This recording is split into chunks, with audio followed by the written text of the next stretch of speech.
Revelation chapter 12. A great sign appeared in heaven, a woman clothed with the sun, with the moon under her feet, and a crown of 12 stars on her head. She was pregnant and cried out in pain as she was about to give birth. Then another sign appeared in heaven, an enormous red dragon with 7 heads and 10 horns and 7 crowns on its heads. Its tail swept a third of the stars out of the sky and flung them to the earth.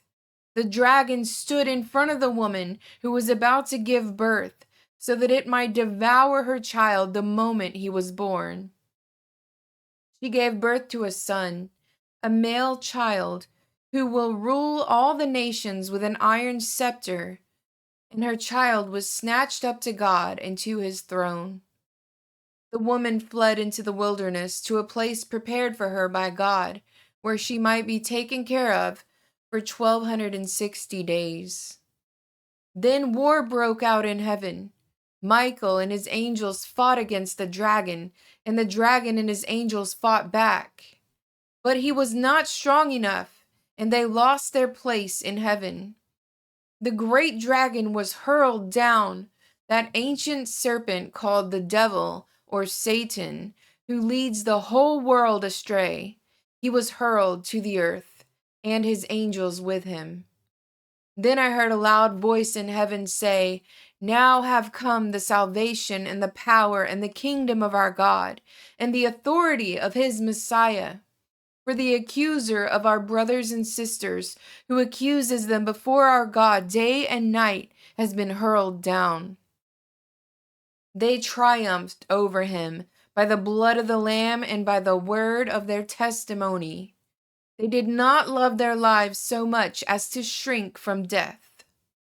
Therefore rejoice, you heavens, and you who dwell in them.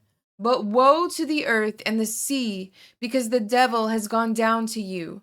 He is filled with fury, because he knows that his time is short." When the dragon saw that he had been hurled to the earth, he pursued the woman who had given birth to the male child. The woman was given the 2 wings of a great eagle, so that she might fly to the place prepared for her in the wilderness, where she would be taken care of for a time, times, and half a time, out of the serpent's reach. Then from his mouth the serpent spewed water like a river to overtake the woman and sweep her away with the torrent. But the earth helped the woman by opening its mouth and swallowing the river that the dragon had spewed out of his mouth. Then the dragon was enraged at the woman and went off to wage war against the rest of her offspring, those who keep God's commands and hold fast to their testimony about Jesus.